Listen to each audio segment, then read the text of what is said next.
आइए हम आज की अपनी आराधना को शुरू करेंगे। आओ हम यहोवा के लिए ऊंचे स्वर से गाएं, अपने उद्धार की चट्टान का जय जयकार करें। हम धन्यवाद करते हुए उसके सन्मुख आएं और भजन गाते हुए उसका जय जयकार करें, क्योंकि यहोवा महान ईश्वर है और सब देवताओं के ऊपर महान राजा है। पृथ्वी के गहरे स्थान उसी के हाथ में हैं और पहाड़ों की चोटियां भी उसी की हैं। समुद्र उसका है और उसी ने उसको बनाया, और स्थल भी उसी के हाथ का रचा है। आओ हम झुककर दंडवत करें और अपने कर्ता यहोवा के सामने घुटने टेकें, क्योंकि वही हमारा परमेश्वर है और हम उसकी चराई की प्रजा और उसके हाथ की भेड़ें हैं। भला होता कि आज तुम उसकी बात सुनते। परमेश्वर का धन्यवाद हो कि उसने हमें सुंदर अवसर दिया है, उसके भवन में आकर उसकी स्तुति आराधना कर सकें और उसके नाम को धन्यवाद दे सकें। प्रत्येक जन जो अपने अपने घरों से वीडियो के माध्यम से इस आराधना में जुड़े हुए हैं, परमेश्वर की ओर अपने ध्यान को लगाएं, ताकि परमेश्वर हम सब से बातचीत करें। इस पूरी आराधना के द्वारा हम सब मिलकर परमेश्वर की आराधना कर सकें, उसकी स्तुति कर सकें। आइए हम प्रार्थना में चलेंगे। इससे पहले कि हम इस आराधना में आगे बढ़ें, हम प्रार्थना में चलेंगे और मैं विनती करूंगा कि मिसेस अमिता मरकुस प्रार्थना में अगुवाई करें। आइए हम प्रार्थना करेंगे। धन्यवाद देते हैं हमारे महान और जीवित सामर्थ्य परमेश्वर। प्रभु जी, बड़ी नम्रता और दीनता के साथ मैं आपके चरणों में आती हूँ प्रभु, और आपका धन्यवाद देती हूँ पिता परमेश्वर इस सुंदर नए दिन के लिए। प्रभु जी, एक और नया दिन पिता परमेश्वर अपने अनुग्रह से, अपनी दया से प्रभु आपने हमारे जीवनों में जोड़ा। प्रभु आपका धन्यवाद देती हूँ। और पिता परमेश्वर फिर से प्रभु आपसे प्रार्थना करती हूँ प्रभु, जबकि प्रभु जी आज के दिन में पिता परमेश्वर हम आपकी हजूरी में आए हैं प्रभु, तो हमारा जमा होना प्रभु आपको भाए, आपको ग्रहण योग्य हो प्रभु जी। और पिता परमेश्वर, जबकि हम आज की आराधना प्रभु अब अटेंड करने जा रहे हैं प्रभु जी, आपसे प्रार्थना करती हूँ पिता परमेश्वर, हम सबको प्रभु आप तैयार करिए प्रभु जी, हम सबको प्रभु आप खाली करिए पिता परमेश्वर। आपका आत्मा प्रभु जी हम सबको गाइड करे प्रभु जी, ताकि पिता परमेश्वर हम मिल के प्रभु जी ऐसी आराधना कर सकें प्रभु जो आपको भाए, आपको ग्रहण योग्य हो। पिता परमेश्वर, आपसे प्रार्थना करती हूँ प्रभु जी, कलीसिया के हर एक जन को पिता परमेश्वर आपके सामर्थ्य हाथों में सौंपती हूँ प्रभु, जबकि पिता परमेश्वर आपका आना बहुत ही निकट है प्रभु, और प्रभु जी हम अंत के समय में जी रहे हैं प्रभु। आपसे प्रार्थना करती हूँ पिता परमेश्वर, हमें अपने योग्य बनाइए प्रभु जी। पिता परमेश्वर, जिस काम के लिए प्रभु आपने हमें चुना है, आपने हमें अलग किया प्रभु, आपने हमें ठहराया पिता परमेश्वर, उस काम को कर सकें प्रभु जी। और पिता परमेश्वर, जैसा आपका वचन बताता है प्रभु कि प्रार्थना करते रहें, जागृत रहें प्रभु जी। पिता परमेश्वर, ऐसे जीवन आप हमें दीजिए प्रभु जी। पिता परमेश्वर, अनुग्रह करिए प्रभु जी, आपके गुणों को प्रकट करने वाले हो सकें प्रभु जी, आपके योग्य अपने जीवनों को बना सकें पिता परमेश्वर, और अपने जीवनों के द्वारा प्रभु जी केवल आपके नाम को महिमा और जलाल देने वाले हो सकें प्रभु। बड़ा अनुग्रह करिए। पूरी आराधना को पिता परमेश्वर शुरू से लेकर अंत तक आपके सामर्थ्य हाथों में सौंपती हूँ प्रभु जी। हमारे गीत गाने के द्वारा प्रभु जी, आज के वचन के द्वारा पिता परमेश्वर, हर बात के द्वारा पिता परमेश्वर केवल आपके नाम को महिमा और जलाल मिले। पूरी आराधना को पिता परमेश्वर हर एक जन को प्रभु आपके सामर्थ्य हाथों में सौंपते हुए धन्यवाद के साथ इस प्रार्थना को अपने उद्धारकर्ता प्रभु यीशु मसीह के नाम से मांग लेते हैं। आइए अब हम ब्रदर टोनी के साथ एक गीत गाएंगे। हम सब ताली बजाकर परमेश्वर की महिमा में इस गीत को गाएंगे। सभी को जय मसीह की। प्रभु की दया से, प्रभु की करुणा से हम लोग सब सुरक्षित हैं। प्रभु का धन्यवाद करते हैं और आशा करते हैं आप सभी लोग भी अपने अपने घरों में सुरक्षित होंगे। ये आराधना का समय है। आइए इस गीत को गाकर परमेश्वर की महिमा करते हैं। ये गीत हम सभी को आता है। आज का दिन यहोवा ने बनाया है। मिलकर ताली बजाकर इस गीत को गाकर परमेश्वर की महिमा करते हैं।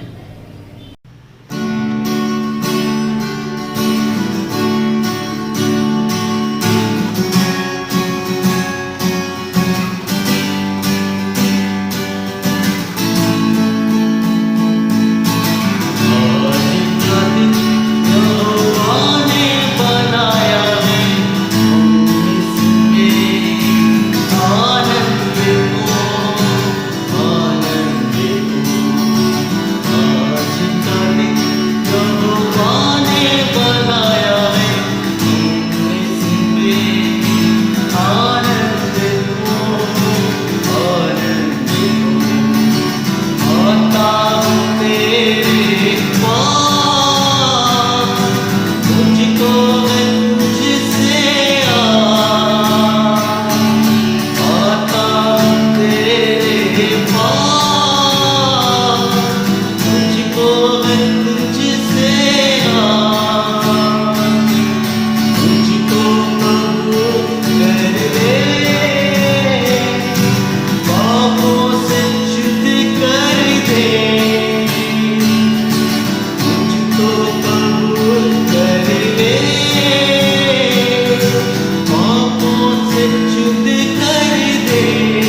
भाते रहे,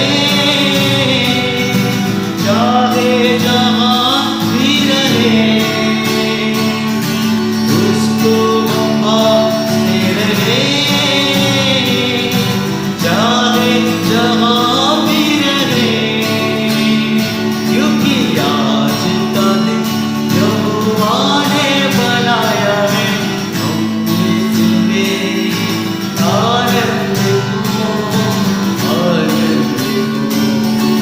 आज का दिन यहोवा ने बनाया है, हम इसमें आनंद को, आनंद को। आइए हम आज के मनन के लिए जो वचन लिया गया है उस वचन में चलेंगे, जो कि पाया जाता है दूसरा पत्रस उसका पहला अध्याय उसके 12 पद से और 15 पद।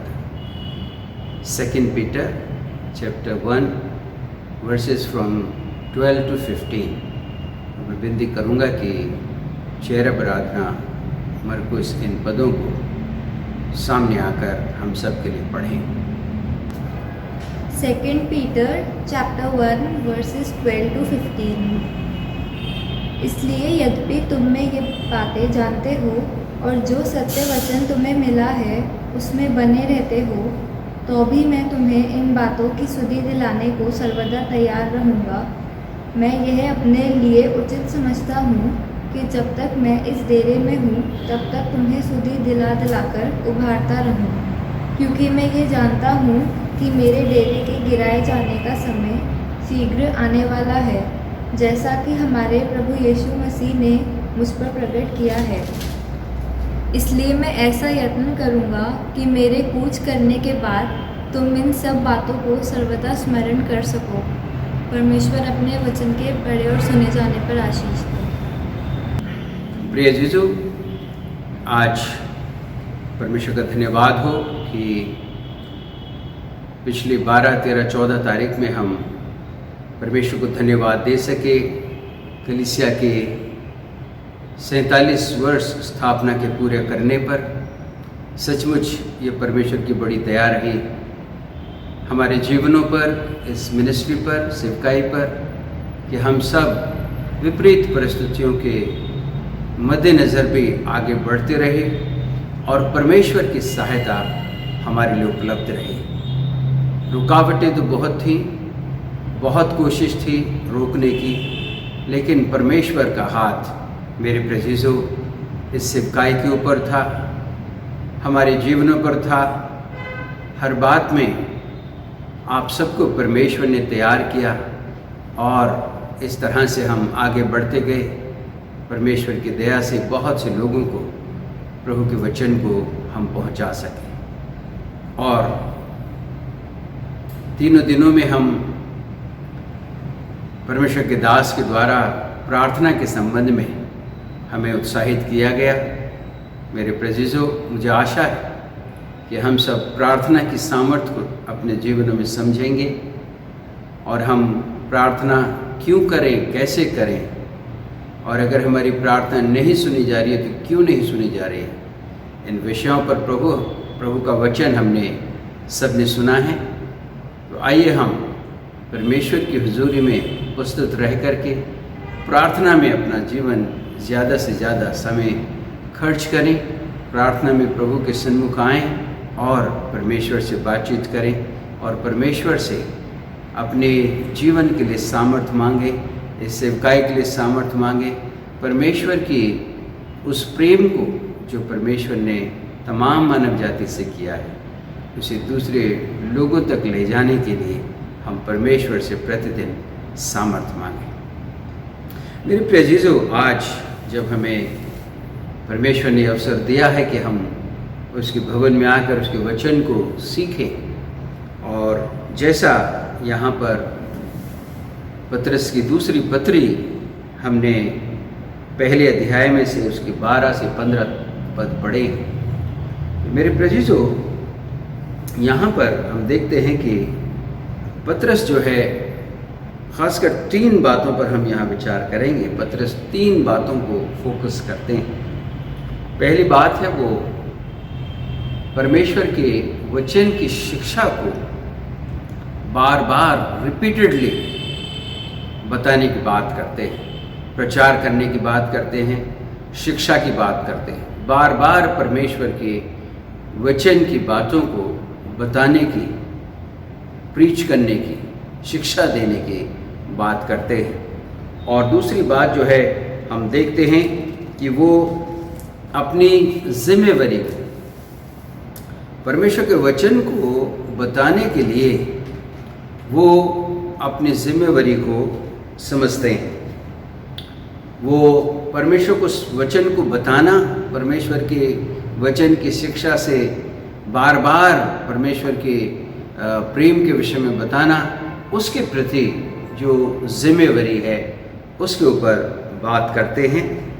और तीसरी बात हम देखते हैं कि वो भविष्य के लिए, भविष्य में आगे के लिए क्या परिस्थितियां हैं, एक प्रभु के दास जो है वो अपने अंत के समय में आकर के वो अपने अंत के समय को समझ लेता है और ऐसी तैयारी करता है ताकि भविष्य में आगे के लिए जब वो नहीं रहेगा तब जो लोग उसके द्वारा शिक्षित हुए हैं, जिन लोगों के प्रति उस व्यक्ति की जिम्मेवारी रही, अर्थात यहाँ पर हम देखते हैं कि पतरस की जिम्मेवारी, पतरस जो हैं तैयार करते हैं आगे के लिए, इवन तब के लिए कि जब वो नहीं रहेंगे तो कैसे कलीसिया जो है वो परमेश्वर के वचन में और प्रभु की बातों में बढ़ती रहे।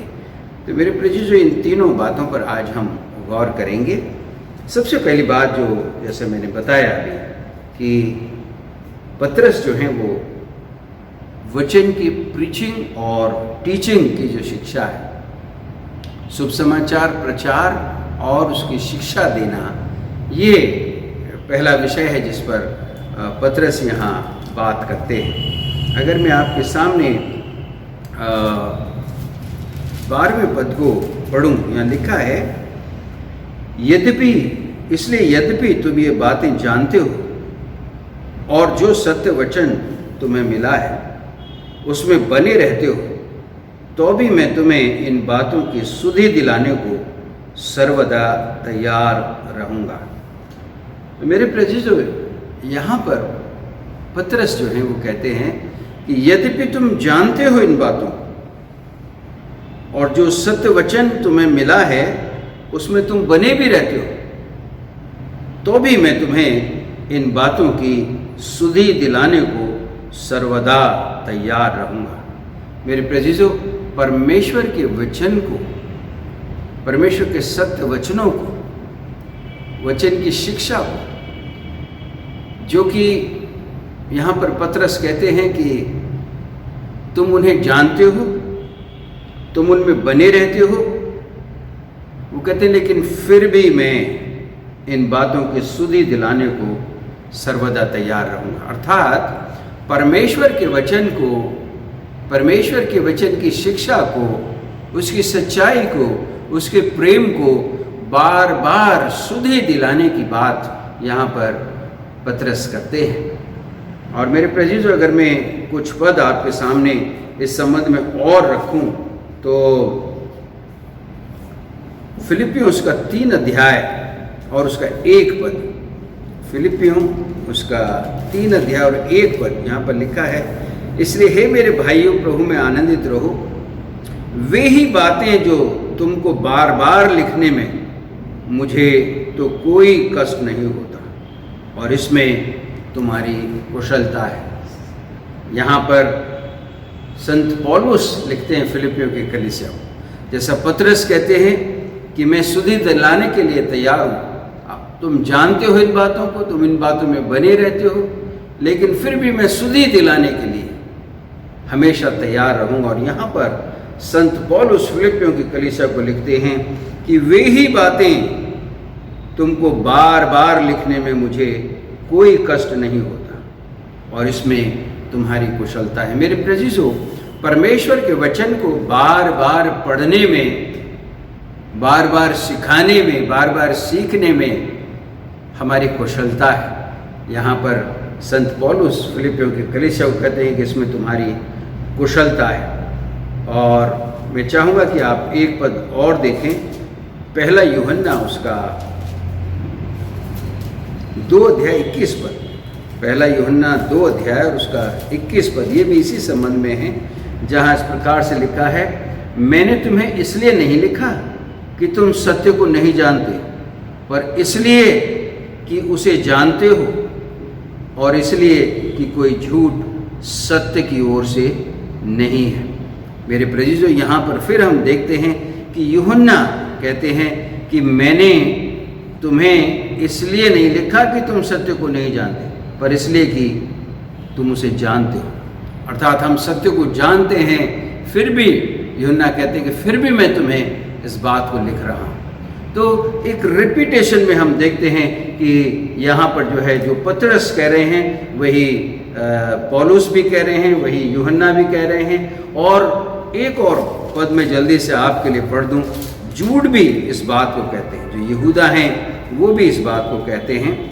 यहूदा उसका 5 पद यहाँ पर लिखा हुआ है, पर यद्यपि तुम सब बात एक बार जान चुके हो, तो भी मैं तुम्हें इस बात की सुधि दिलाना चाहता हूँ कि प्रभु ने एक कुल को मिस्र देश से छुड़ाने के बाद विश्वास न लाने वालों को नष्ट कर दिया। यहाँ पर फिर हम देखते हैं कि यहूदा लिखते हैं कि तुम सब बात एक बार जान चुके हो, तो भी मैं तुम्हें इस बात की सुधि दिलाता हूँ। मेरे प्रियजनों, इन सभी पदों में हमने देखा कि पहले पतरस, फिर पौलुस, फिर यूहन्ना और यहूदा, चारों जो है इस बात पर जोर देते हैं कि बार बार वचन की शिक्षा, सत्य, परमेश्वर का वचन का सत्य हम तुम्हें बताते हैं।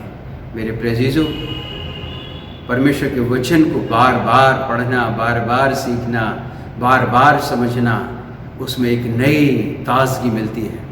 जो वचन मैं आज पढ़ रहा हूँ, एक हफ्ते के बाद वही वचन मेरे दिल से, मेरे हृदय से नए तरीके से बात करेगा।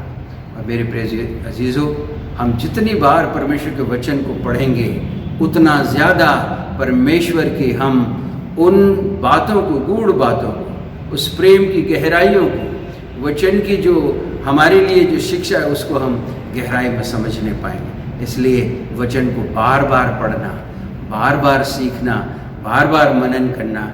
मेरे प्रियजनों, इसीलिए ये प्रभु के दास कहते हैं कि हम तुम्हें बार बार पहले लिख चुके हैं, लेकिन हम फिर ये बात कह रहे हैं। मेरे प्रियजनों, परमेश्वर के वचन को, उसके सत्य को बार बार सीखो, बार बार समझो, बार बार पढ़ो। इसी में मेरे प्रियजनों हमारी भलाई है। और परमेश्वर अपने वचन के द्वारा हमसे जितनी बार हम इसको पढ़ेंगे, उतनी बार हमसे नई बातें करेगा। ये मेरे प्रियजनों हमारे लिए ज़रूरी है। सो आइए हम परमेश्वर के वचन को बार बार सीखें, बार बार पढ़ें।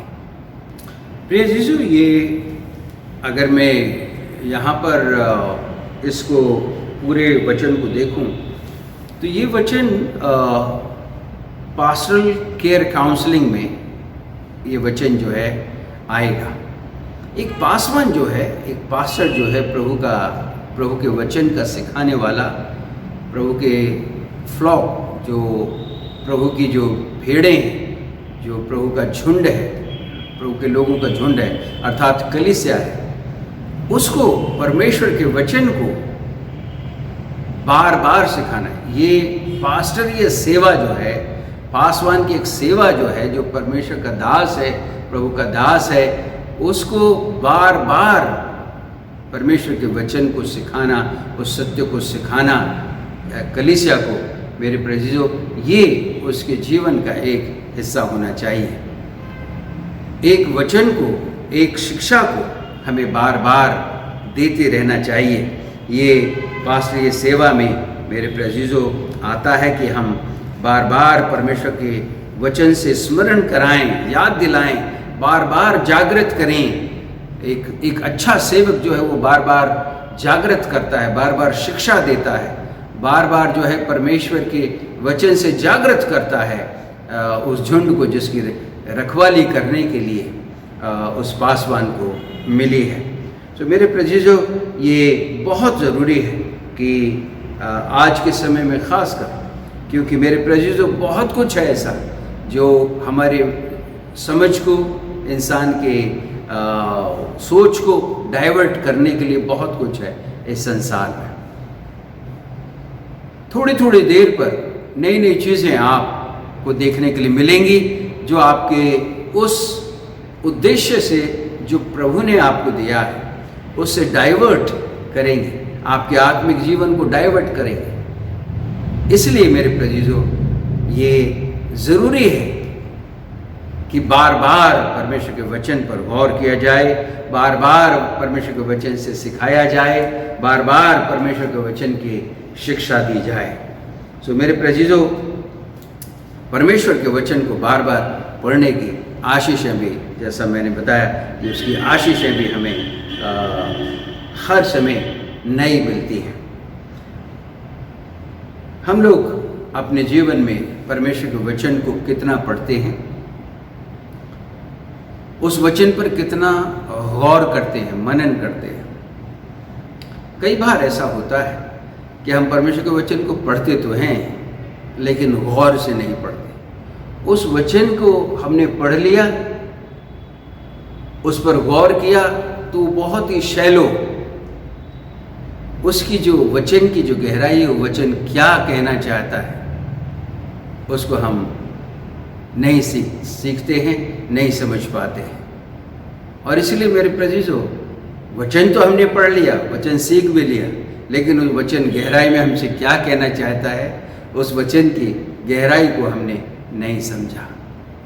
मेरे प्रियजनों, बहुत से ऐसे समय आते हैं, बहुत से ऐसे इंसिडेंट्स होते हैं जिसमें एज पास्टर होने के नाते मैं देखता हूँ इन चीज़ों को कि वचन तो हम पढ़ते हैं, वचन को हम बहुत पढ़ते हैं, लेकिन उसकी गंभीरता क्या है उस वचन की, उसको नहीं समझ पाते हैं। मेरे प्रियजनों, परमेश्वर का वचन जो है उसके मीनिंग बहुत गंभीर हैं, उसकी शिक्षा बहुत ही गहराई में है। इसलिए इस वचन को हमें बहुत ही गंभीरता से बार बार पढ़ना होगा और समझना होगा, अगर हम चाहते हैं कि परमेश्वर के वचन को सही रीति से समझें। और ये मेरे प्रियजनों, पतरस यहाँ पर हमें शिक्षा देते हैं, बताते हैं कि हम बार बार, जैसा मैंने अभी बताया, 4 प्रभु के दासों ने, पतरस ने और पौलुस ने और यहूदा ने, यूहन्ना ने, इन्होंने सब ने लिखा है कि बार बार हम इन वचनों को पढ़ते हैं, बार बार इन बातों को सिखाते हैं, क्योंकि उसमें हमारी भलाई है। मेरे प्रियजनों, दूसरी बात जो मैं यहाँ पर लेना चाहता हूँ और जो इस वचन से हम देखते हैं, वो है हम अपनी जिम्मेवारी को, जो सेवक के रूप में है, पास्टर के रूप में है, उसे हम समझते हैं, उसे हमें समझना है। कितना समझ रहे हैं, कैसे समझ रहे हैं, क्यों समझ, और क्यों हमको उसको समय से बेहतर रीति से समझना चाहिए। मेरे प्रियजनों, यहाँ पर मैं आपके सन्मुख इस संबंध में जो वचन है परमेश्वर के दूसरा पत्रस, उसका 1 अध्याय और 13वें पद में यहाँ पर संत पतरस लिखते हैं, मैं यह अपने लिए उचित समझता हूँ कि जब तक मैं इस डेरे में हूँ तब तक तुम्हें सुधि दिला कर उभारता रहूँ। अभी हमने देखा कि पतरस बात करते हैं कि मैं बार बार तुमको ये सिखाता रहूँगा, बार बार बताता रहूँगा। अब वो इसको जिम्मेवारी के रूप में वो कहते हैं कि जब तक मैं इस डेरे में हूँ। अब वो अपनी जिम्मेवारी का एक समय देख रहे हैं, एक नियुक्त समय देख रहे हैं। जब यहाँ पर पतरस लिखते हैं कि जब तक मैं इस डेरे में हूँ, अर्थात मेरे प्रियजनों, हमारे सेवकाई का एक, जो हम कह सकते हैं, जो हम बता सकते हैं लोगों को, वो तभी तक सीमित है जब तक हम इस डेरे में, इस शरीर में, मरने के बाद ना तो कोई प्रचार कर सकता है और ना ही कोई अंगीकार कर सकता है। इसलिए जो है, जब तक हम जीवित हैं, पतरस कहते हैं जब तक मैं इस डेरे में हूं तब तक मैं परमेश्वर की, लिखा है, मैं तुम्हें सुधि दिला दिलाकर उभारता रहूंगा। इंग्लिश में लिखा, I think it right as long as I am in this body to stir you up by way of reminder. तुम्हें सुधि दिला दिलाकर मैं बताता रहूंगा इस बात को। अर्थात मेरे प्रेसिजो, हमारे जीवन के द्वारा हम परमेश्वर की महिमा या परमेश्वर के वचन की बातें तब तक बता सकते जब तक हम इस डेरे में हैं। दूसरा कुरिन्थियों उसका 5 अध्याय और उसका 1 पद देखें। दूसरा कुरिन्थियों 5 अध्याय 1 पद, वहाँ पर भी संत पौलुस जो हैं वो इसी शब्द को इस्तेमाल करते हैं, डेरे शब्द को इस्तेमाल करते हैं। 5 अध्याय 1 पद लिखा है, क्योंकि हम जानते हैं कि जब हमारा पृथ्वी पर का डेरा सरीखा घर गिराया जाए। डेरा सरीखा अर्थात टेंट, इंग्लिश में इसको मैं पढ़ देता हूँ। For we know that if the tent that is our earthly home is destroyed, जो हमारा शरीर है वो टेंट है। टेंट जो है एक बहुत ही कोई परमानेंट घर नहीं है। टेंट जो है एक ऐसी जगह, ऐसा स्थान है या ऐसा हाथ से बनाया गया जो है वो कुछ समय के लिए, वो परमानेंट घर नहीं है। तो इसके द्वारा फिर पतरस क्या कहना चाहते हैं? इसके द्वारा पतरस ये बताना चाहते हैं कि जो हमारा शरीर है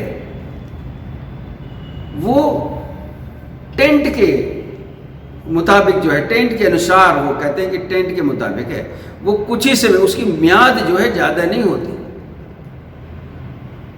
बहुत थोड़ी होती है। बारिश आई, तेज हवा चली, आंधी आई, वो टेंट जो उखड़ सकता है, टूट सकता है। मनुष्य का जीवन मेरे प्रिय कब समाप्त हो जाए, इसलिए जो है यहाँ पर पतरस कहते हैं कि जो मेरा शरीर है वो, उसकी बहुत थोड़ी म्याद है, बहुत कम समय मेरे पास है। इसलिए मैं बार बार चिताना चाहता हूँ, बार बार सुधि दिलाना चाहता हूँ। इसी का 4 पद देखेंगे आप तो फिर इसमें वो कहते हैं, और हम इस डेरे में रहते हुए, और हम इस डेरे में रहते, फिर डेरे की बात कर रहे हैं, मतलब टेंट की बात करते हैं, मतलब एक ऐसा अस्थायी जगह जिसमें हम कुछ समय के लिए रह सकते हैं। लिहाजा हमारे पास समय कम है, लेकिन परमेश्वर का वचन, उसके वचन को दूसरों तक बताना, पहुंचाना, उसके प्यार को पहुंचाना दूसरों तक, ये जो जिम्मेवारी है वो बड़ी है। समय कम है लेकिन जिम्मेवारी बड़ी है। इसलिए मेरे प्रियो, ये महत्वपूर्ण हो जाता है कि हम अपने इस डेरे सरीखे कुछ समय के जीवन के विषय में विचार करें, ताकि हम जो है इस बात पर गंभीरता से विचार करें। पौलुस कहते हैं, मैं बार बार इस बात को फिर बताना चाहता हूँ, और कब तक? जब तक मेरा डेरा सरीखा ये घर है, जब तक मैं इस टेंट में हूँ, टेंट रूपी शरीर में हूँ, मैं बताना, और ये मैं अपनी जिम्मेवारी समझता हूँ कि मैं परमेश्वर की बातों को बताऊँ। मेरे प्रियो, कहीं हमें जब पौलुस कहते हैं कि मैं तुम्हें सुधि दिलाकर उभारता रहूँगा, इस डेरे में रह करके बार बार तुम्हें सुधि दिलाकर बताता रहूँगा, तो हम कैसे अपनी जिम्मेवारी को समझ रहे हैं? क्योंकि बहुत ही अनसर्टेन मनुष्य का जो जीवन है वो बहुत ही अनसर्टेन है। हमें नहीं मालूम कब हम जो है इस जिंदगी से अलविदा कह दें, हमें नहीं मालूम। किसी भी वक्त हमारे जीवन की कोई गारंटी नहीं है। तो इसलिए सेवक के रूप में भी, और अगर हम सेवा में नहीं हैं, डायरेक्टली हम प्रभु के वचन को पढ़ते हैं, सीखते हैं, तो एक जिम्मेवारी सभी के ऊपर है। हम जो है जब बहुत ही अनसर्टेन टाइम के लिए, बहुत ही कम समय के लिए हम इस बॉडी में हैं, शरीर में हैं, तो हम कितनी अपनी इस जिम्मेवारी को लेते हैं कि ये जो वचन हमको मिला है उसे हम दूसरों तक पहुंचा दें। मेरे प्रेजीजो, परमेश्वर के वचन को दूसरों तक पहुंचाना, बाइबल कहती है धन्य है वो कदम जो परमेश्वर का शुभ समाचार लेके जाते हैं, धन्य है वो जुबान जो परमेश्वर के प्रेम को बयान करती है।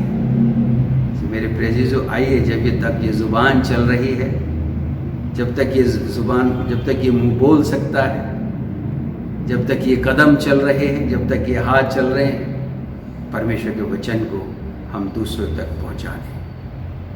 तीसरी बात मेरे प्रेजीजो, यहाँ पर पतरस जो है वो आगे के अपने समय को देख रहे हैं, समझ रहे हैं कि अब जो समय है वो बहुत कम रह गया है। अभी हमने देखा कि वो बार बार परमेश्वर के वचन को बताना चाहते हैं, सेम उन्हीं बातों को बताना चाहते हैं। वो कह रहे हैं मैं बार बार इन बातों को सुधि दिलाना चाहता हूँ। फिर उसके बाद वो कहते हैं कि मेरा जो शरीर है वो टेंट रूपी है, क्षण मात्र के लिए, कुछ समय के लिए, अनसर्टेन, कब ये समाप्त हो जाए। इसलिए मैं जो है बार बार फिर परमेश्वर के वचन को बताना चाहता हूँ। और तीसरी बात जो 14-15 पदों में मेरे प्रेजीजो मैं पढ़ देता हूँ, लिखा है, क्योंकि यह जानता हूँ कि मेरे डेरे के गिराए जाने का समय शीघ्र आने वाला है, जैसा कि हमारे प्रभु यीशु मसीह ने मुझ पर प्रकट किया है। इसलिए मैं ऐसा यत्न करूँगा कि मेरे कूच करने के बाद तुम इन सब बातों को सर्वदा स्मरण कर सको। यहाँ पर पतरस कहते हैं, क्योंकि मैं ये जानता हूँ कि मेरे डेरे के गिराए जाने का समय शीघ्र आने वाला है। देखिए, अभी पतरस ने डेरे की बात करी, अपने जीवन का एक छोटा सा, वो कहता है मेरे जीवन का छोटा सा समय रह गया है, टेंट रूपी जो मकान है, टेंट रूपी जो मेरा जीवन है, जो कभी भी समाप्त हो जाएगा। अभी वो और डेफिनेटली वो कह रहे हैं, यहाँ हम देखें तो वो कहते हैं कि मेरे डेरे के गिराए जाने का समय शीघ्र आने वाला है। उन्हें ये पता लग गया है कि उनके अब कूच करने का समय आ गया है, उनका अब इस शरीर को छोड़ने का समय आ गया है।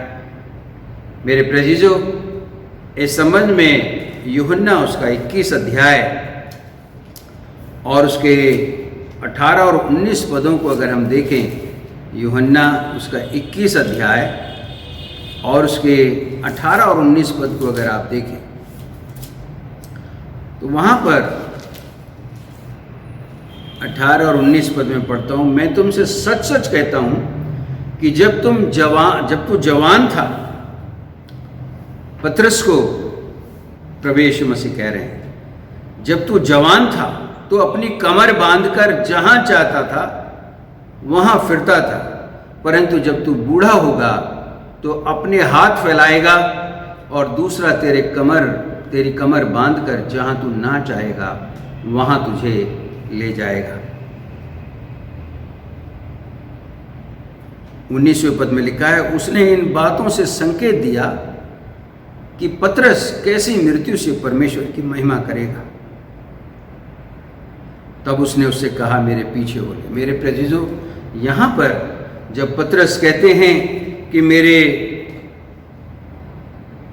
डेरे के गिराए जाने का समय शीघ्र आने वाला है, जैसा कि हमारे प्रभु यीशु मसीह ने मुझ पर प्रकट किया है।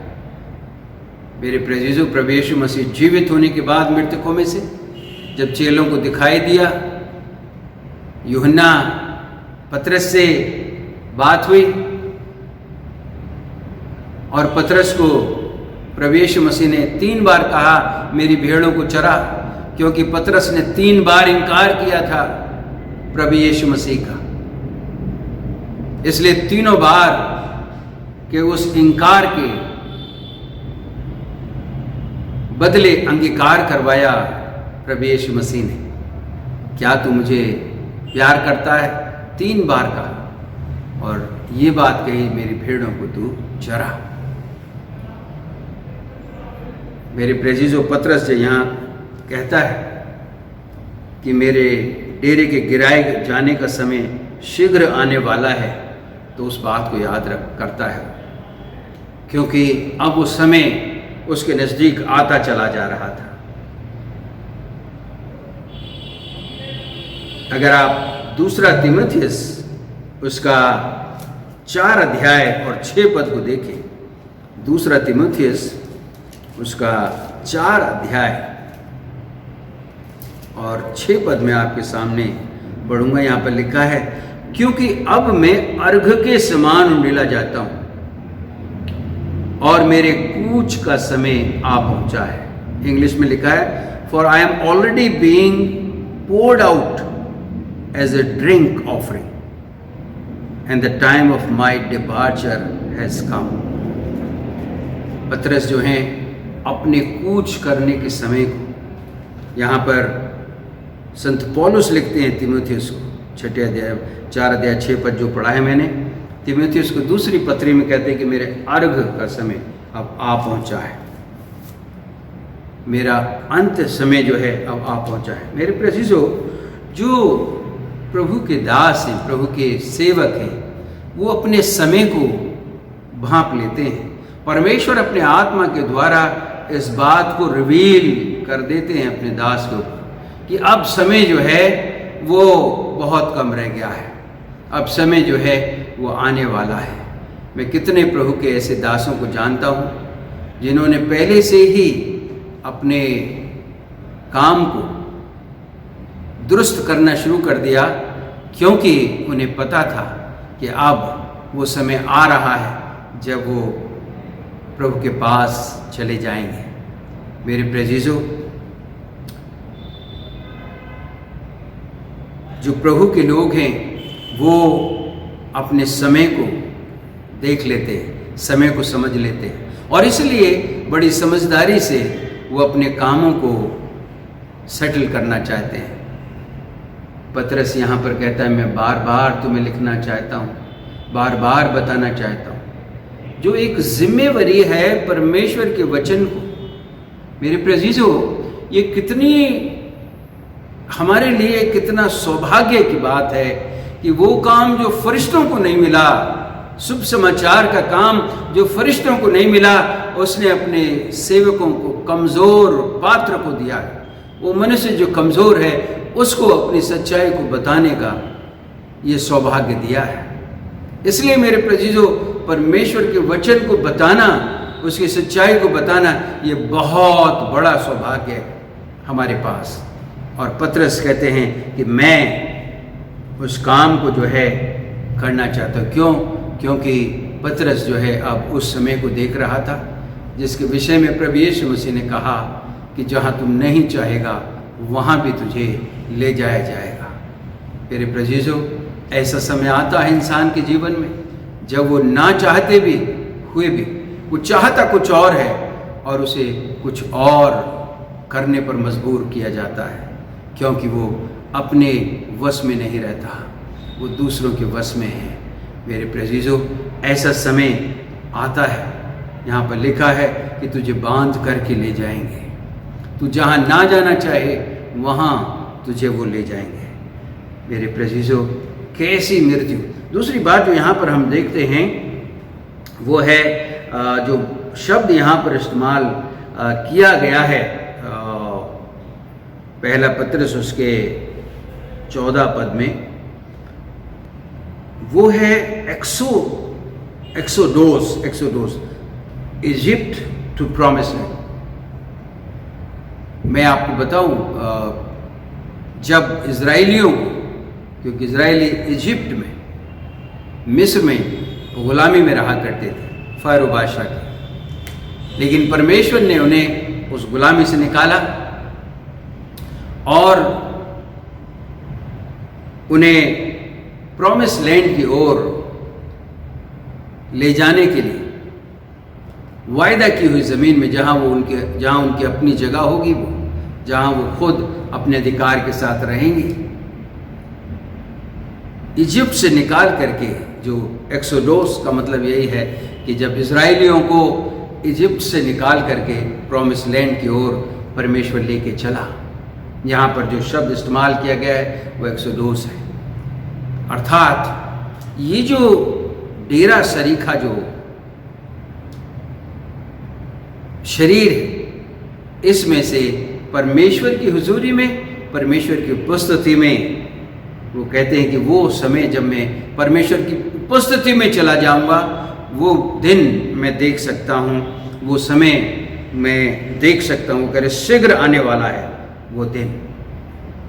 यूहन्ना उसका 13 अध्याय 36 पद को भी मैं आपके लिए जल्दी से पढ़ देता हूँ। यूहन्ना उसका 13 अध्याय 13 चैप्टर और उसका 36 पद, 13 अध्याय 36 पद, यहाँ पर लिखा है, समौन पतरस ने उससे कहा, हे प्रभु, तू कहाँ जाता है?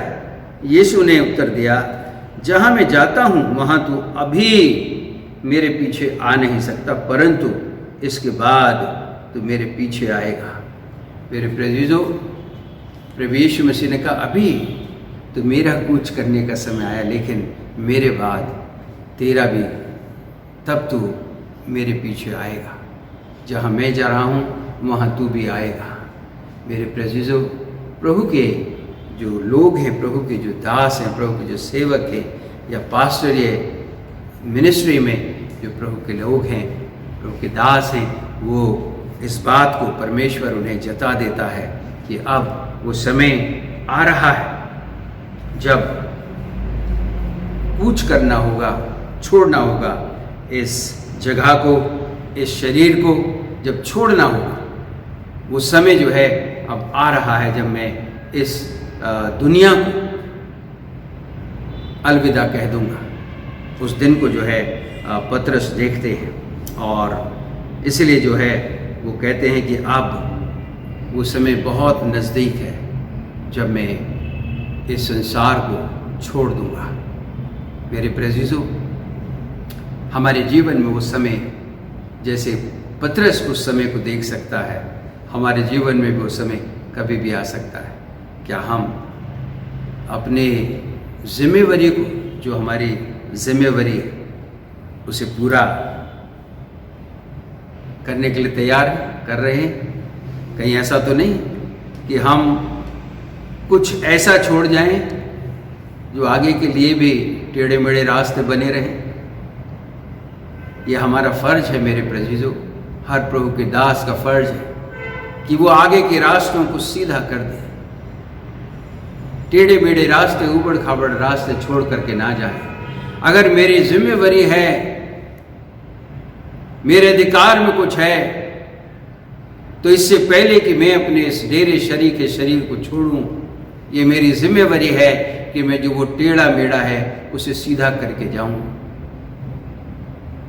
ताकि मैं बाद में टेढ़े मेढ़े रास्तों के लिए ना जाना जाऊं, परंतु इस बात के लिए जाना जाऊं कि मैंने, कि फलाने व्यक्ति ने अपने काम को उचित समय से उचित तरीके से किया है। मेरे प्रेज़ियों, ये जिम्मेवारी हमको समझनी होगी। इसी संबंध में मेरे प्रेज़ियों कि पौलुस अपने आखिरी उस समय को देख रहा है आते हुए, पतरस जो हैं वो एक और बहुत ही महत्वपूर्ण बात यहाँ कहते हैं 15वें पद में। वो कहते हैं, इसलिए मैं ऐसा यत्न करूँगा कि मेरे कूच करने के बाद तुम इन सब बातों को सर्वदा स्मरण कर सको। मेरे प्रेज़ियों, पतरस जो है अपने काम के प्रति जो काम उसको मिला है, हम जानते परमेश्वर ने बहुत बड़ी बात, अगर हम पतरस के जीवन को थोड़ा सा विचार करें तो हम देखते हैं कि पतरस ने जब ये कहा तू यीशु मसीह से कि तू जीवित परमेश्वर का पुत्र है, तो परमेश्वर ने कहा, प्रभु यीशु मसीह ने कहा कि तू पेट्रा है, पत्थर है, मैं अपनी कलीसिया तुझ पर बनाऊंगा। अर्थात उस विश्वास पर जो चट्टान रूपी विश्वास है, उस पर मैं अपनी कलीसिया बनाऊंगा। उसके बाद मेरे प्रेज़ियों हम देखते हैं कि पतरस जो है वो चट्टान जैसा फेथ रखने के बावजूद भी अपने फेथ में जो है कमज़ोर हो जाता है। और हम देखते हैं कि जब प्रभु यीशु मसीह के पकड़वाने वाले आते हैं, प्रभु यीशु मसीह बात करते हैं कि मुझे एक है तुम में से जो पकड़वाएगा, और पतरस जो हैं वो कहते हैं कि मेरे होते हुए कोई तुझे नहीं पकड़ सकता, कोई हाथ नहीं लगा सकता। मेरे प्रेज़ियों, प्रभु यीशु मसीह ने उससे ये भी कहा पतरस से, यह शैतान तू दूर हो। जिसको पत्थर कहा, अपने चट्टान कलीसिया रूपी कलीसिया के लिए चट्टान, बुनियादी चट्टान बताया, उसी को जो है कहा कि ऐ शैतान तुम से दूर हो, क्योंकि उसने विश्वास की कमज़ोरी की बात कही थी। मेरे प्रेज़ियों, हमारा विश्वास जो है वो कितना स्थिर है और कितना मजबूत है। पतरस के जीवन में हम देखते हैं, पतरस एक मजबूत विश्वास रखने के बाद भी उसके जीवन में कमजोर विश्वास भी देखने को मिला। हम देखते हैं कि वो 3 बार प्रभु यीशु मसीह का इनकार करता है। मेरे प्रेज़ियों, प्रभु यीशु मसीह का इनकार करना मतलब अपनी जिम्मेवारी से इनकार करना है। हमारी जिम्मेवारी, जब हम अपनी जिम्मेवारियों से इनकार करते हैं तो हम प्रभु यीशु मसीह का भी इनकार करते हैं। पतरस ने जो एक स्थिर विश्वास, एक चट्टान जैसा विश्वास लेकर के प्रभु के साथ चला, वो अपने विश्वास में कमज़ोर हुआ। लेकिन प्रभु का धन्यवाद हो कि जब प्रभु यीशु मसीह मरने के बाद जीवित हो गए और उसके बाद 40 दिन के बाद उनका स्वर्गारोहण हो गया, उसके बाद पिंतेकुस्त के दिन उसी पतरस ने जो है उसी विश्वास को, जिसको प्रभु यीशु मसीह ने कहा था कि तू पेट्रा है, इसी पर मैं कलीसिया बनाऊंगा, इस चट्टान पर कलीसिया बनाऊंगा, था उसके विश्वास, वो जो विश्वास था उस पर अपनी कलीसिया बनाऊंगा। पौलुस ने जो है हजारों की, लाखों की भीड़ के सामने प्रभु यीशु मसीह का प्रचार किया। मेरे प्रेज़ियों, उसकी मृत्यु का प्रचार किया और सीधे कहा, तुम लोगों ने प्रभु को मार डाला। उस प्रभु को परमेश्वर ने जिलाया जिसको तुमने मार डाला। मेरे प्रेज़ियों, पतरस कहता है कि मैं यत्न करूंगा। 15वें पद में देखिए, वो कहता मैं यत्न करूंगा कि मेरे कूच करने के बाद तुम इन सब बातों को सर्वदा स्मरण कर सको। देखिए, परमेश्वर के जन की जो जिम्मेवारी है, एक पासवान की जो जिम्मेवारी है या फिर एक इवेंजलिस्ट की जो जिम्मेवारी है, मेरे प्रेज़ियों, वो सिर्फ इस संसार में उसका जीवन जब तक है तब तक के लिए नहीं, वो आगे के लिए भी ऐसे रास्ते बना दे आगे के लिए भी ऐसे रास्ते बना दे जो सीधे हों, जिन पर उसके बाद सीधे चल सकें। जो नई पीढ़ी है, जो नेक्स्ट जनरेशन है, यहां पर इंग्लिश में अगर मैं पढ़ूं लिखा हुआ है, and I will make every effort so that after my departure you may be able at any time to recall these things. मैं यत्न करूंगा, हर एफर्ट करूंगा, हर कोशिश करूंगा ताकि इन बातों को तुम स्मरण कर सको, याद रख सको, याद कर सको। मेरे प्रेजिजो, हमारे क्या प्रयत्न है, हमारा यत्न क्या है? हमारे कूच करने का समय आ गया। हमने क्या यत्न किया? हमने क्या अपनी आगे वाली पीढ़ी के लिए छोड़ा? आने वाली जनरेशन के लिए हमने कैसे रास्ते बनाए? आने वाली जनरेशन के लिए हमने परमेश्वर के वचन की कैसी बुनियाद छोड़ी है? ये बहुत मैटर करता है मेरे प्रेजिजो। इसका महत्व इसलिए बढ़ जाता है मेरे प्रेजिजो क्योंकि न्याय जो है वो प्रभु के लोगों से, खासकर उन लोगों से जो वचन का प्रचार और प्रसार करते हैं, उनसे शुरुआत होगी मेरे प्रेजिजो न्याय की। अगर मैं परमेश्वर का वचन सिखाता हूं तो I will be responsible more than the people who are listening me. जो लोग मुझे सुन रहे हैं उनसे ज्यादा उत्तरदायित्व मेरा होगा, मुझसे उसका हिसाब ज्यादा लिया जाएगा। मेरे प्रेजिजो, इसलिए हमारे एफर्ट्स, हमारे कूच करने का समय आ गया। हमें जाना है। हम जिसने जिस सेवकाई को किया है, हम जिसकी सेवकाई में लगे रहे, उस सेवकाई को हमने कैसा आगे के लिए तैयार किया, उसके लिए कैसे रास्ते बनाए, उसके लिए कैसे पाथ बनाए। इसी बात को हम अपनी जिम्मेवारी जो हमारी बच्चों के प्रति, परिवार के प्रति, समाज के प्रति, देश के प्रति जो हमारी जिम्मेवारी है, मेरे प्रेजिजो, यहाँ पर हम परमेश्वर के वचन के साथ साथ हमारी हर जिम्मेवारी, क्या हम उसके लिए सीधे रास्ते बनाकर जा रहे हैं या टेढ़े मेढ़े रास्ते छोड़ के जा रहे हैं? मेरे प्रेजिजो, प्रभु यीशु मसीह ने हर एफर्ट किया। पतरस कहते मैं हर मुमकिन एफर्ट करूंगा ताकि ऐसा रास्ता बना सकूं कि हमेशा इस वचन को स्मरण किया जाए।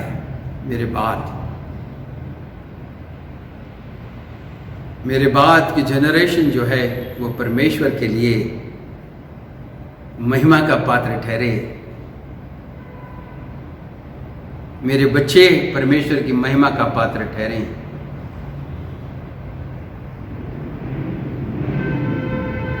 इस तरह से मेरे प्रेजिजो, हमें अपनी जिम्मेवारी को पूरा करना है।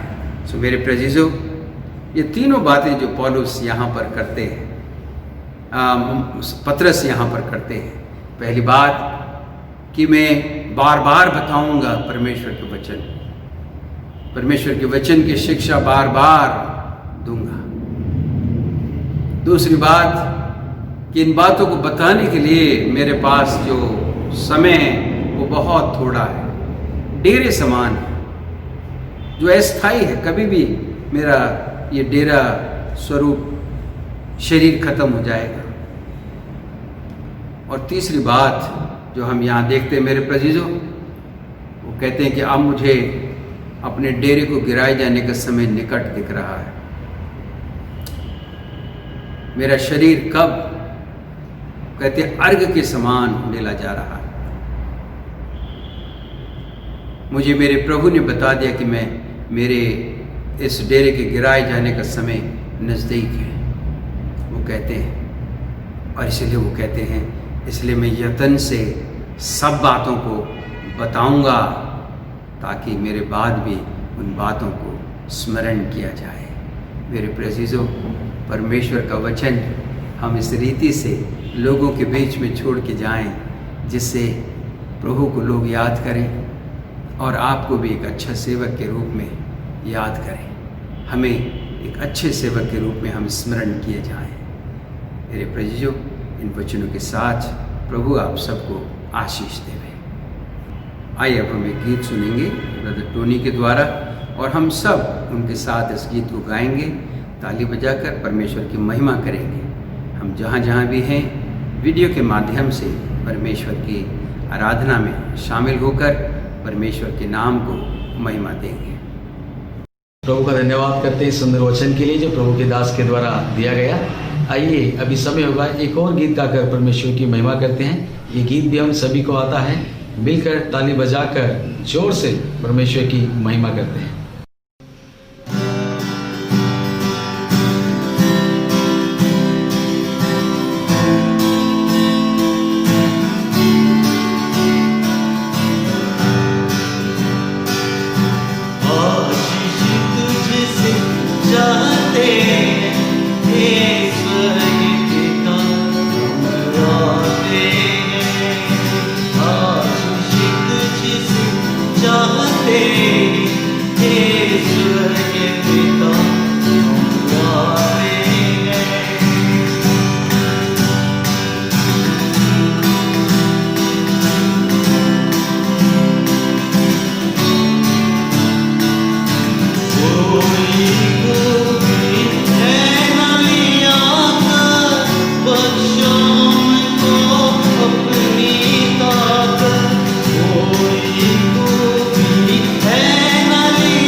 हमारे जीवित और महान परमेश्वर, धन्यवाद देते हैं पिता आपके अनुग्रह, आपके प्यार के लिए। शुक्रगुजार हैं प्रभु आपकी तमाम पिता परमेश्वर इन उत्तम वचनों के लिए, जो पिता परमेश्वर सचमुच हमारे लिए बड़ी आशीष के रूप में आपने दिए हैं। धन्यवाद देते हैं पिता परमेश्वर पतरस के जीवन के लिए, और जिस रीति से उन्होंने सेवकाई को अंजाम दिया अपने आखिरी के समय में पिता, वो इन वचनों के माध्यम से बहुत बड़ी शिक्षा हम सब के लिए छोड़ी है, कलीसियाओं के लिए छोड़ी है।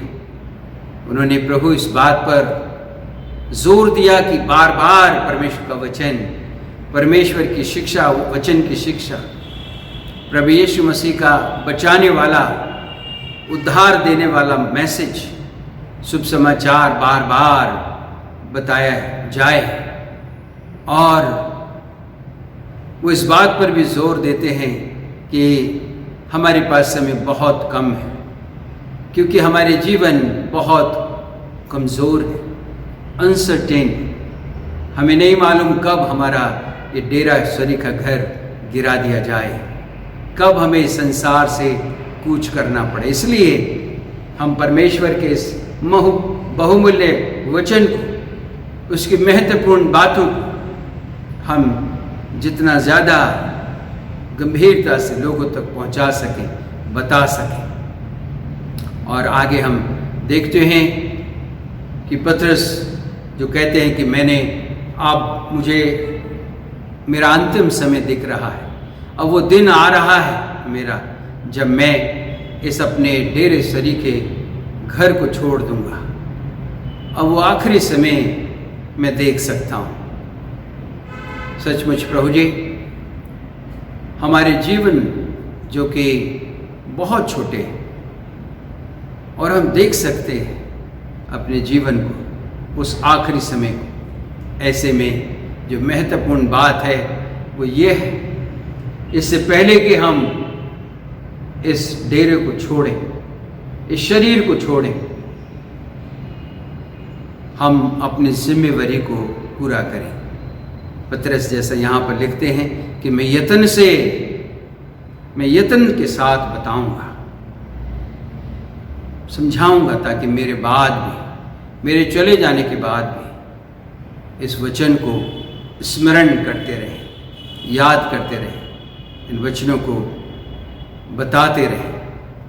पिता परमेश्वर, धन्यवाद देते हैं इन सुंदर वचनों के लिए प्रभु, जो आपके दास पतरस के द्वारा पिता परमेश्वर कलीसियाओं को उत्साहित करने के लिए आपके वचन में ये पद प्रभु रखे गए हैं, ताकि आपकी कलीसिया इसके द्वारा अपने आप को आपके द्वितीय आगमन के लिए तैयार करें। पिता परमेश्वर, मैं धन्यवाद देता हूँ प्रभु, आपने पिछले 47 वर्षों में पिता इस कलीसिया को संभाला। मैं धन्यवाद देता हूँ 48वें वर्ष में ये कलीसिया ने प्रवेश किया है। मेरी प्रार्थना है प्रभु जी, अपनी आशीष दें, हर एक को अपनी ज्ञान बुद्धि समझ दें जो इस कलीसिया से जुड़े हुए हैं। पिता परमेश्वर, सभी पिता अपने जीवनों के द्वारा अपनी जिम्मेवारी को, इस प्रेम के मैसेज दूसरों तक पहुंचाने वाले हो सके। पिता परमेश्वर, जो चुनौतियां हमारे सामने हैं, सब कुछ प्रभु आपके सन्मुख है, कुछ छिपा नहीं है। आपसे प्रार्थना है प्रभु, जैसे आज तक आपने हमारी अगुवाई की, हमें संभाला पिता, हमारी आवश्यकताओं को पूरा किया, आगे भी प्रभु जी दया करें, अनुग्रह करें प्रभु, हिम्मत बल ताकत दें पिता, ताकि जीवित परमेश्वर हर एक चुनौती का सामना करते हुए पिता परमेश्वर आपके कामों को करते चले जाएं। पूरी कलीसिया को प्रभु मैं आपके हाथों में देता हूँ। धन्यवाद देता हूँ प्रभु, जिनके जीवनों में प्रभु आपने एक और वर्ष जोड़ा है। मैं नाम बनाम प्रभु सभी को आपके सन्मुख लाता हूँ। मैं धन्यवाद देता हूँ मिस्टर पीटर मार्क के लिए, आपने उनको 71 वर्ष दिए, 72वें वर्ष में प्रवेश करने का अवसर दिया है। पिता परमेश्वर ज्ञान बुद्धि समझ दें पिता, अच्छा स्वास्थ्य दें प्रभु जी, और आपने आत्मा की अगुवाई में जिस रीति से आज तक प्रभु आपके वचन को दूसरों तक फैलाते आए हैं, जीवित परमेश्वर इस 72वें वर्ष में और ज़्यादा प्रभु आपके वचन को दूसरों तक पहुंचा सके। मैं धन्यवाद देता हूं पिता अर्जित बेंजामिन और वैभवी के लिए पिता, उन दोनों को विवाहित जीवन का एक और वर्ष दिया पिता आपने। धन्यवाद देता हूं प्रभु, पिछले एक वर्ष में आपने संभाला, इस नए वर्ष में प्रभु जी उनकी अगुवाई करें पिता, उनके जीवनों में अपनी आशीष दें और अपने वचन के प्रति पिता परमेश्वर उन्हें और ज़्यादा अपनी महिमा के लिए, उस वचन में बढ़ने के लिए आप उनकी अगुवाई करें। कुछ ही दिनों के बाद ब्रदर केनेथ और उनकी पत्नी दोनों पिता परमेश्वर विवाहित जीवन का एक और वर्ष पूरा करने जा रहे हैं प्रभु। मैं उनके लिए भी आपके आशीष मांगता हूँ। दोनों को अच्छा स्वास्थ्य दें प्रभु, आपके अनुग्रह में, प्रेम में निरंतर बढ़ते चले जाएं और अच्छे स्वास्थ्य में बढ़ते चले जाएं। पास्टर साइमन और उनकी पत्नी, उनके लिए भी प्रभु मैं धन्यवाद देता हूँ कि उन्होंने दोनों ने अपने विवाहित जीवन का एक और वर्ष पूरा किया। इस नए वर्ष में प्रभु उनको और ज़्यादा अच्छा बल, हिम्मत, ताकत दे करके अपनी महिमा के लिए इस्तेमाल करें। और भाई अजय सिंह के लिए भी मेरी प्रार्थना है प्रभु, आप उन्हें भी आशीष दें पिता। उन्होंने भी अपने जीवन का एक और वर्ष पूरा किया है पिता, आप उन्हें भी अच्छा स्वास्थ्य दें और अपनी महिमा के लिए बहुतायत से इस्तेमाल करें। अपने देश के लिए प्रभु आशीष मांगता हूँ, प्रार्थना करता हूँ प्रभु, जब बहुत सी चीज़ें आप पूरी रीति से खुल चुकी हैं और जो इन्फेक्शन है पिता वो कई जगह और घातक होता चला जा रहा है, बढ़ता जा रहा है, मेरे प्रार्थना है पिता परमेश्वर दया करना, अनुग्रह करना पिता, और होने देना प्रभु कि सभी आपके बच्चे प्रभु अपने घरों से जब निकलते हैं इस वायरस से बचे रहें और स्वस्थ रहें, सुरक्षित रहें और हमारा देश प्रभु जी आपकी महिमा के लिए निरंतर आगे बढ़ता चला जाए। पिता परमेश्वर मेरी प्रार्थना है हमारे देश में आपकी शांति बनी रहे, अराजक तत्व प्रभु रोके जाएं और पिता परमेश्वर हमारा देश शांति प्रिय देश बना रहे प्रभु। हर एक के जीवनों में प्रभु आपकी शांति हो, हर एक व्यक्ति प्रभु, हर एक सिटीजन पिता परमेश्वर अपने आप को स्वस्थ, सुरक्षित, स्वतंत्र महसूस करते हुए अपने जीवन में आगे बढ़ते चले जाएं। जिन लोगों के कंधों पर इस देश के संचालन का, नीति निर्धारण का काम दिया है, उन्हें भी प्रभु ज्ञान, बुद्धि और समझ दें पिता। पिता परमेश्वर मेरी प्रार्थना है पिता, हमारे सभी नेबर्स सबके लिए मैं आशीष मांगता हूँ। सभी प्रभु स्वस्थ रहें, सुरक्षित रहें और आपकी महिमा करें। फिर से पिता कलीसिया के सभी लोगों को, बच्चों को प्रभु, जो नन्हे मुन्ने बच्चे हैं, जवान बच्चे हैं, बुजुर्ग हैं, सभी को प्रभु मैं आपके सन्मुख लाता हूँ और सभी के जीवनों पर आपकी दया मांगता हूँ। पिता परमेश्वर इन दिनों में प्रभु जब बहुत से बच्चे जो कॉलेज में एडमिशन ले रहे हैं पिता, बहुत से बच्चे हैं प्रभु जिन्होंने अपने लिए सोचा कि वो एक खास स्कूल में, जो उन्होंने अपने मन में विचार किया, वहाँ उस कॉलेज में उनको एडमिशन मिल जाए, लेकिन किसी न किसी वजह से प्रभु वो नहीं हो पाया पहले लिस्ट में। जब वो अगले सेकंड लिस्ट की इंतज़ार कर रहे हैं प्रभु, मेरी प्रार्थना है पिता परमेश्वर सभी बच्चों को प्रभु उनके मन पसंदीदा जो सब्जेक्ट्स हैं पिता परमेश्वर वो मिल जाएं, ताकि उत्साहित होकर प्रभु जवान बच्चे, वो जवान बच्चे जिनके ऊपर हमारे देश का भार आने वाले समय में होगा, वो बच्चे प्रभु अपने आप को तैयार करें और हमारे देश की उन्नति के लिए सब काम करें। पिता परमेश्वर फिर से सारी बातों के लिए धन्यवाद देते हुए अपनी कलीसिया के लिए प्रभु आपसे आशीष मांगता हूँ, प्रार्थना करता हूँ प्रभु जी आपके शुभ समाचार का कार्य जो प्रभु आपने अपनी कलीसिया को दिया है पिता, हर एक जन अपने जीवनों के द्वारा करते जाएं, क्योंकि मसीह यीशु में पिता परमेश्वर आपने जो आशा दी है वो सचमुच प्रभु हम सब के लिए महत्वपूर्ण है। पिता परमेश्वर हम सब की अगुवाई करें। धन्यवाद के साथ इस प्रार्थना को अपने उद्धारकर्ता प्रभु यीशु मसीह के नाम से मांगते हैं, आमीन। आइए आशीष वचन प्राप्त करें। अब हमारे परमेश्वर पिता का प्रेम, मसीह यीशु का अनुग्रह, पवित्र आत्मा की सहभागिता हम सब के साथ अब से लेकर हमेशा हमेशा तक होती रहे, आमीन। परमेश्वर आप सबके साथ हो, उसकी आशीषें आपके जीवन में बनी रहें, परमेश्वर की उपस्थिति आपके जीवनों में बनी रहे। प्रभु आप सबको आशीष दे।